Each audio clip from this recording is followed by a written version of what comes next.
नमो बुद्धाय. सप्रेम जय भीम. प्रिय बंधू आणि भगिनींनो, आपण परमपूज्य बोधिसत्व डॉक्टर बाबासाहेब आंबेडकर लिखित बुद्ध आणि त्यांचा धम्म या ग्रंथाचे पठण करीत आहोत. या ग्रंथातील द्वितीय खंडाचे वाचन आपले सुरू आहे. द्वितीय खंडातील 7व्या भागाचे आपण वाचन करीत आहोत. आपण मागील प्रकरणामध्ये महाप्रजापती गौतमी आणि यशोधरा यांची धम्मदीक्षा हे प्रकरण वाचलं आणि आज आपण नवीन प्रकरणास सुरुवात करीत आहोत. तत्पूर्वी आपण माझे चॅनल जर का सबस्क्राईब केलं नसेल तर सबस्क्राईब करून घ्या, जेणेकरून पुढील अपडेट मिळण्यास आपणास सुलभता होईल. चला तर मग वाचनास सुरुवात करूया. चंडालिका प्रकृतीची धम्मदीक्षा. एकदा श्रावस्ती येथे अनाथपिंडकाच्या जेतवन आश्रमात भगवान बुद्ध राहत होते. भगवंताचा शिष्य आनंद एका नगरात भिक्षा मागण्यासाठी गेला होता. भोजन केल्यावर पाणी पिण्यासाठी आनंद नदीवर जात होता. त्याने तेथे भांड्यात पाणी भरत असलेली एक मुलगी पाहिली. आनंदाने तिच्याजवळ थोडेसे पाणी मागितले. प्रकृती नावाच्या त्या मुलीने मी चंडालिका आहे असे म्हणून पाणी देण्याचे नाकारले. आनंद म्हणाला, मला पाणी हवे आहे, मला तुझ्या जातीशी कर्तव्य नाही. मग त्या मुलीने आपल्या भांड्यातील थोडेसे पाणी त्याला दिले. नंतर आनंद जेतवनाकडे जाण्यासाठी निघाला. ती मुलगी त्याच्या मागोमाग गेली. तो कुठे राहतो हे तिने पाहिले आणि तिला असे समजले की त्याचे नाव आनंद असून तो भगवान बुद्धाचा शिष्य आहे. घरी आल्यावर तिने आपली आई मातंगी हिला सगळी हकीकत सांगितली आणि जमिनीवर पडून ती रडू लागली. आईने तिला रडण्याचे कारण विचारले. सगळी हकीकत सांगून ती मुलगी म्हणाली, जर माझे लग्न करण्याची तुझी इच्छा असेल तर मी आनंदाशीच करेल, मी दुसऱ्या कोणाशीही लग्न करणार नाही. आईने चौकशीला सुरुवात केली. परत आल्यावर तिने सांगितले की हे लग्न अशक्य आहे, कारण आनंदाने ब्रह्मचर्याचे व्रत धारण केले आहे. हे ऐकल्यावर त्या मुलीला अत्यंत दुःख झाले आणि तिने अन्नत्याग केला. ही परिस्थिती म्हणजे काही विधिलिखितच आहे असे मानावयास ती तयार नव्हती. म्हणून ती म्हणाली, आई, तुला चेटुकाची कला अवगत आहे ना, मग आपला हेतू साध्य करण्यासाठी तू त्याचा उपयोग का करीत नाहीस? आई म्हणाली, काय करता येईल ते मी पाहते. मातंगीने आनंदाला आपल्या घरी भोजनाचे निमंत्रण दिले. मुलीला फारच आनंद झाला. त्यावेळी मातंगी आनंदाला म्हणाली, माझी मुलगी आपल्याशी लग्न करायला फार उत्सुक आहे. आनंदाने उत्तर दिले, मी ब्रह्मचारी राहण्याचे व्रत घेतले आहे आणि म्हणून कोणत्याही स्त्रीशी मी विवाह करू शकत नाही. जर आपण माझ्या मुलीशी लग्न केले नाही तर ती आत्महत्या करेल, इतकी ती आपल्याकडे आकर्षित झालेली आहे. मातंगीने आनंदाला सांगितले, पण माझा नाईलाज आहे. आनंदाने उत्तर दिले. मातंगी आत गेली आणि तिने आपल्या मुलीला आनंदाने लग्न करण्यास नकार दिल्याचे सांगितले. मुलीने ओरडून विचारले, आई, तुझी ती चेटूक विद्या कुठे गेली? आई म्हणाली, माझे चेटूक तथागतांच्या विरुद्ध चालू शकत नाही. मुलगी ओरडून म्हणाली, दार बंद कर आणि त्यांना बाहेर जाऊ देऊ नकोस, म्हणजे आज रात्रीच मी त्यांना माझे पती व्हायस लावते. आईने मुलीच्या इच्छेप्रमाणे केले. रात्र झाल्यावर आईने एक बिछाना खोलीत आणला. उत्कृष्ट पोशाख करून मुलीने आत पाऊल टाकले, परंतु आनंद अचल राहिला. आईने शेवटी चटुकाचा प्रयोग केला. त्यामुळे खोलीत आग भडकली. आईने आनंदाचे वस्त्र धरले आणि ती म्हणाली, जर तुम्ही माझ्या मुलीबरोबर लग्न करणार नसाल तर तुम्हाला मी या आगीत फेकून देईन. तथापि आनंद शरण गेला नाही. आईने व मुलीने असहाय्य होऊन त्याला सोडून दिले. आनंदाने परत आल्यावर तथागतांना सर्व हकीकत सांगितली. दुसऱ्या दिवशी आनंदाचा शोध करीत ती मुलगी जेतवनात आली. आनंद भिक्षेसाठी बाहेर पडला होता. त्याने तिला पाहिले आणि तिला तो टाळू लागला. परंतु तो जिथे गेला तिथे तिथे तिथे ती मुलगीही त्याच्या मागोमाग गेली. जेव्हा आनंद जेतवनात परतला तेव्हा आपल्या विहाराजवळ ती मुलगी उभी असल्याचे त्याने पाहिले. या मुलीने आपला कसा पिच्छा पुरवला आहे हे आनंदाने तथागतांना सांगितले. भगवंतांनी तिला बोलावण्यास सांगितले.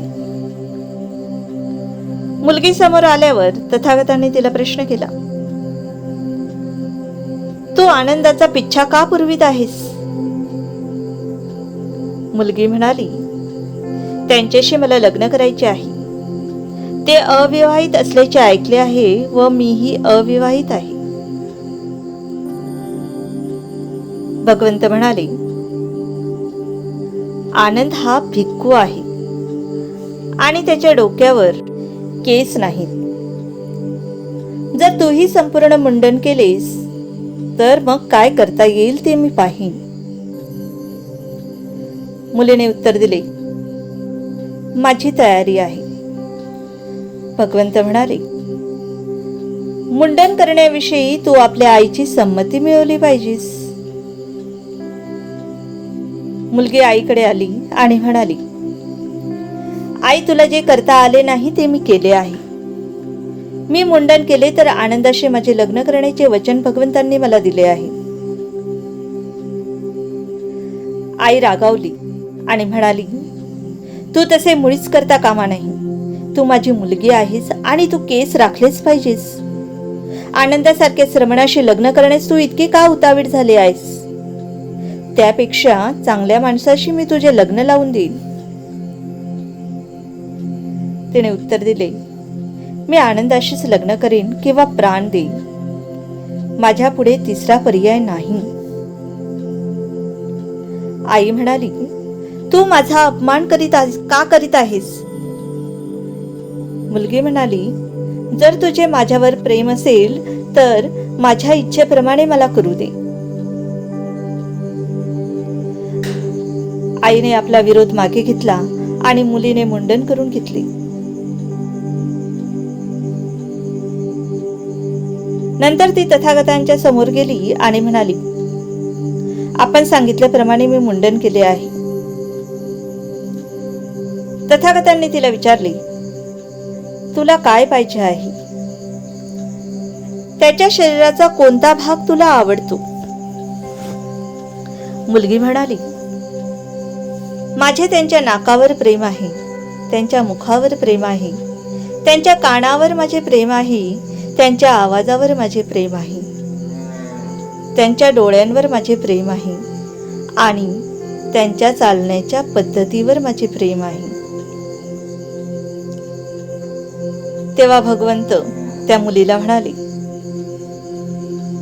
डोळे हे अश्रूंचे घर आहे, नाक हे घाणीचे घर आहे, तोंड हे थुंकीचे घर आहे, कान हेही मळाचे घर आहे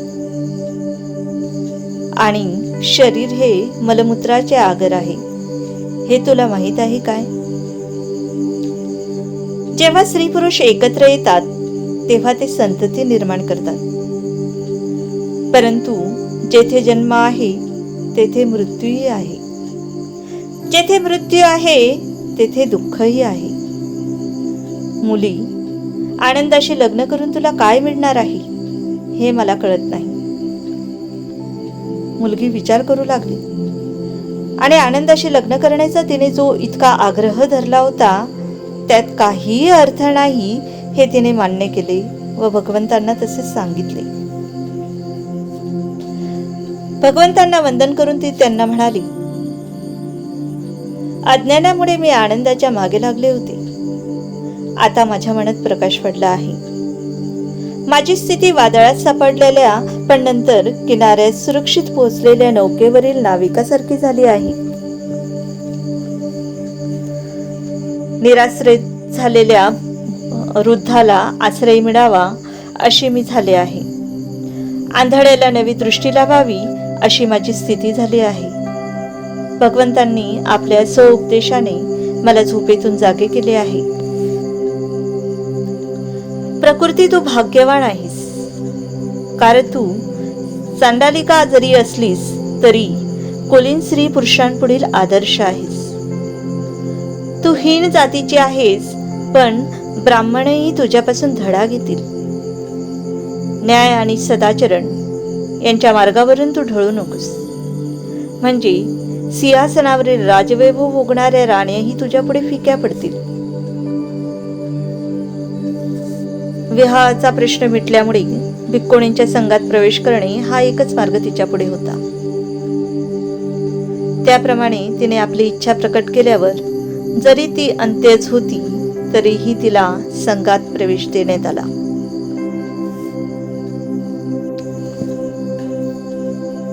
प्रिय बंधू आणि भगिनींनो, आजच्या वाचनाचा भाग या ठिकाणी समाप्त झालेला आहे आणि आता विश्लेषणाकडे वळते. आताच आपण चंडालिका प्रकृतीची धम्मदीक्षा हे प्रकरण वाचलं.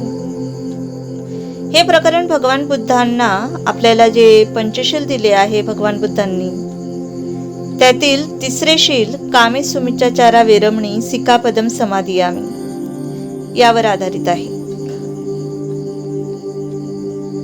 मनुष्याचे दुःखाचे कारण सांगताना व्यभिचार हे देखील एक कारण त्यांनी सांगितलेले आहे. व्यभिचार म्हणजे समाज मान्यतेनुसार आपली पत्नी अथवा पती सोडून परस्त्री व पुरुष यांच्याशी संभोग करण्याची इच्छा होणे, किंवा एखादा पुरुष अथवा स्त्री शीलाचे पालन करत असताना त्या व्यक्तीची नकारात्मक स्थिती असताना तिच्यावर जबरदस्ती करणे म्हणजेच व्यभिचार.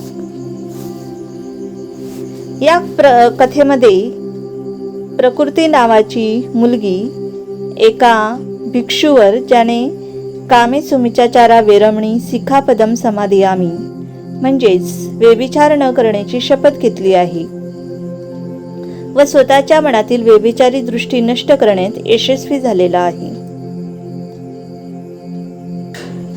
ज्याला शीलाचे पालन करणे दंडनीय आहे अशा शीलवान भिक्खू सोबत तिची व्यभिचारी वृत्ती जागृत झाली आहे, जे की पूर्णपणे चुकीचे होते.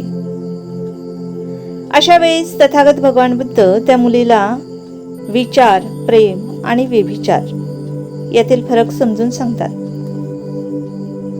माझ्या संघातील ज्या भिक्खू आनंदावर तू प्रेम केले आहेस त्याने मुंडन केले आहे, म्हणजेच तो ब्रह्मचर्याचे पालन करीत आहे. का तू सुद्धा मुंडन करून ब्रह्मचर्याचे पालन करण्यास तयार आहे? या एका छोट्याशा प्रश्नाने ती जागृत झाली आणि मग तथागतांनी कामे सुमिच्चाचारा वेरमणी सिक्खापदम समाधियामी म्हणजेच व्यभिचार न करण्याची शिकवण त्यांनी तिला दिली. या कथेवरून आपणास एक गोष्ट समजते की या शीलाचे पालन तर आपण केलेच पाहिजे. त्यासोबत एखाद्या व्यक्तीवर जर का मनाविरुद्ध व्यभिचार बलात्कार होत असेल तर तो आपणास रोखता आला पाहिजे, म्हणजेच आपण स्वतः या शिलाचे पालन करून इतरांना देखील या शिलानुसार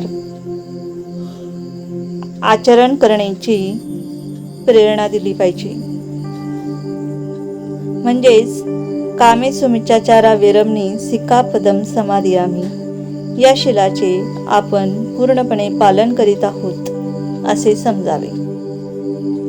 तर बंधू आणि भगिनींनो, आजच्या या प्रकरणाचा विश्लेषणाचा भाग देखील या ठिकाणी समाप्त झालेला आहे. आपण माझा ऑडिओ ऐकला त्याबद्दल आपले धन्यवाद. आपणास हा ऑडिओ आवडल्यास लाईक करा आणि शेअर करायला विसरू नका, जेणेकरून आपल्या माध्यमातून धम्माचा प्रचार आणि प्रसार करण्यास मदत होईल. तर भेटूया आपण नवीन प्रकरणासह. नमो बुद्धाय. जय भीम.